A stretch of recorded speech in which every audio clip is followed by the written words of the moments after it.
The last Sunday of Lent before Easter, the last Sunday before Easter is Palm Sunday, where we recognize the coming into Jerusalem of Jesus, where everyone's cheering for him as a possible Messiah, fulfilling prophecies, right? And he's both king and riding on a donkey. And there's some sense that this is how it's supposed to be, right? A prophecy that he's fulfilling in that way. But it's important, I guess, to kind of put that in the context of the people that Jesus was with there in Jerusalem at that time. There were these different groups that had to face a hard reality. The hard reality was they were the chosen people of God, and at the same time, the Romans occupied the land that God had promised them.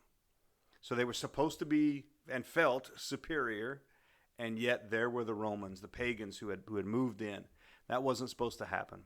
So these groups kind of begin to form there at the time of Jesus. These groups have formed up, and you recognize these names, right? The Sadducees. The Sadducees were the Jews that felt like the response to the Roman occupation should be steady as she goes.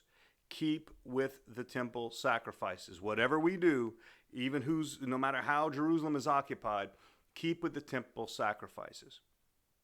They had something to gain from that. Right? They were the ones who were selling the animals, right? They were the ones who controlled the exchange rate in the temple, so they had something to gain from that response.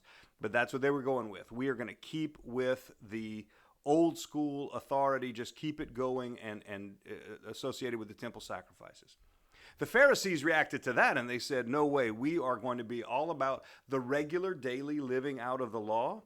We are going to be experts at that, and we are in fact going to turn up the volume on all of these laws. And so, like, if you're supposed to save the Sabbath for God, we're saying, we're going to limit the number of steps that you can take on the Sabbath. If you're supposed to clean your vessels, we're gonna have all these rules about exactly how many seconds you're supposed to spend cleaning those vessels, or washing your hands, or all these different ritual things. It's like the daily life. They turned it up. They were all constantly living this amped up religious life. The scribes felt like the answer might be there in the scriptures and just be an expert in the scriptures. All you have to do is just know what the scriptures said, and maybe that's the answer. And lots of people turn to the scribes. Even these other groups would turn to the scribes and ask them for their help in understanding what the scriptures were saying.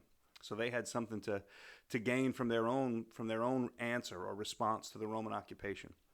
You had the Zealots who said, pick up a sword and fight. Don't bury your head in the sand, right? Pick up your sword and fight. We are going to fight because this land, we had to fight to get it, and we're going to have to fight to be able to keep it ours, They also had something to gain, right? They would attack these Roman caravans and steal from them, and they would say, well, the Romans shouldn't have been here in the first place. We're free to take whatever is theirs, So they also had something to gain from their response to the Roman occupation.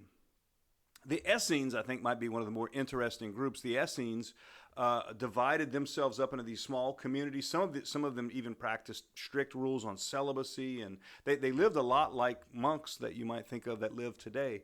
They lived out in these monasteries and lived a very strict lifestyle. John the Baptist was very likely associated with the Essenes.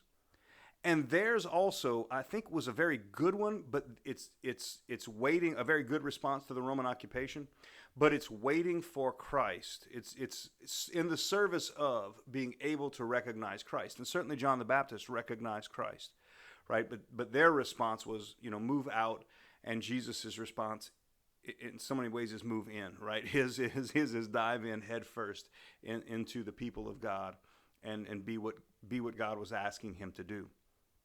So for the rest of this week, which leads up into this is Holy Week. It leads right up into the high holy days of Holy Thursday, Good Friday, Holy Saturday, Easter Sunday. Recognize why people might have been waving these palms at this man riding the donkey. What were they longing for in their hearts? Some of them wanted more of his miracles. Some of them wanted him to forgive them and to heal them, wanted him to come in and lead them in the right way.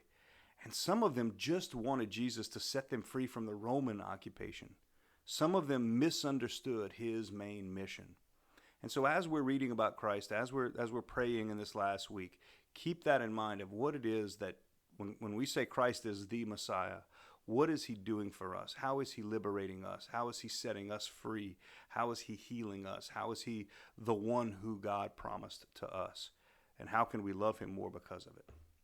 Amen.